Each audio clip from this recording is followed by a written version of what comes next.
Salam əziz izləyicilər. Bu gün milli mətbəximizə aid olan çox ləzzətli, yumuşaq, dadına doya bilməyəcəyiniz paxlava reseptini sizinlə bölüşürəm. Ərzaqların miqdarını videonun açıqlama hissəsində qeyd edəcəyik. İlk öncə keçid edirik paxlava şərbətinin hazırlanmasına. 2 stəkan şəkər tozunun üzərinə 1 stəkan qaynar su əlavə edib qaynadırıq. Qaynadıqdan sonra üzərinə yarım çay qaşığı limon suyu və ya 1 dilim limon əlavə edib 10-15 dəqiqə biraz daha qaynadırıq. Şərbət soyuyana qədər keçid edirik paxlavanın hazırlanmasına.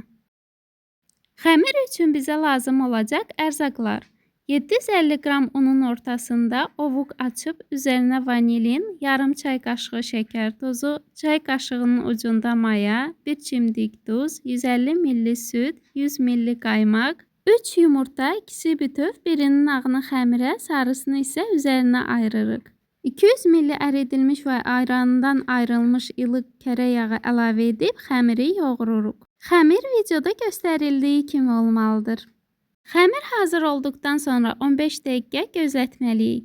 Ardından altı və üzəri üçün digər kündələrdən fərqli olaraq böyük kündə ayırırıq.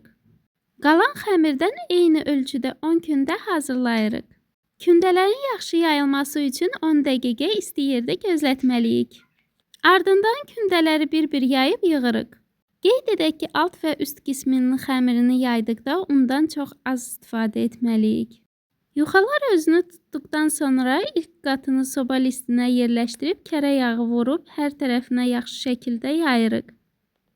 İlk qatına içlikdən çox az şəkildə əlavə etməliyik.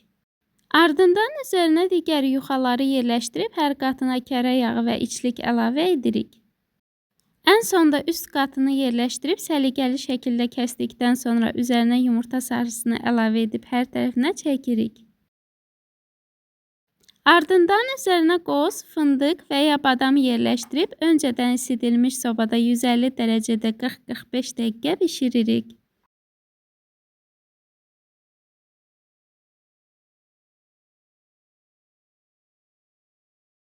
Qeyd edək ki, paxlavanı sobaya qoyduqdan 15 dəqiqə sonra götürüb aralarını bıçaqla təkrar kəsdikdən sonra üzərinə 1 stəkan əridilmiş kərə yağı əlavə edib yenidən bişməyə qoyuruq. Hər tərəfi qızardıqdan sonra üzərinə şərbətini tökürük. Hazırlayacaq hər kəsə indidən nuş olsun. Göz haqqınızı halal edin. Videonu bəyənib və kanalımıza abunə olmağı unutmayın.